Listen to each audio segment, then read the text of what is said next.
হুহু করে ঢুকছে বন্যার পানি, ডুবছে রাস্তাঘাট, বসতভিটা, নিরাপদ আশ্রয়ে ছুটছে দুর্গত এলাকার মানুষ।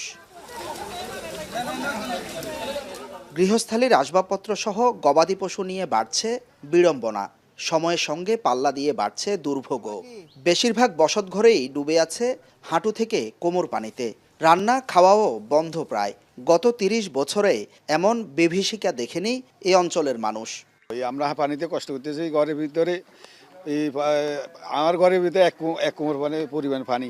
খাস সব ডুবে গেছে, এখন সব পানি নিয়ে গেছে, এইভাবে মানে ডলকে ডলকে সব নিয়ে গেছে, এখন কোনো জায়গা নেই। এক সপ্তাহ ধরে পানিবন্দী, আমাদের ফসলি জমিগুলো তলিয়ে গেছে এবং বৃদ্ধ শিশু মানবতা জীবনযাপন করছে।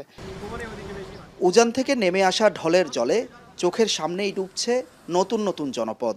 ঘরবসতি থেকে শুরু করে হাটবাজার ও ব্যবসা প্রতিষ্ঠানে ঢুকছে পানি। যে যেভাবে পারছেন ছুটছেন আশ্রয়ের সন্ধানে।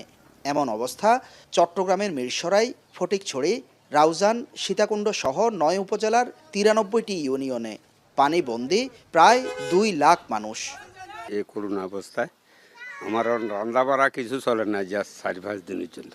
অল্প বৃষ্টিতে বন্যা দেখা দেয়, এখানে এমন কোনো আশ্রয় কেন্দ্র না যে মানুষ এখানে আশ্রয় নেবে। আমরা কোনো সাহায্য পাইতেছি না, কোনো কিছু পাইতেছি না, আমাদের সবকিছু বদ্ধ।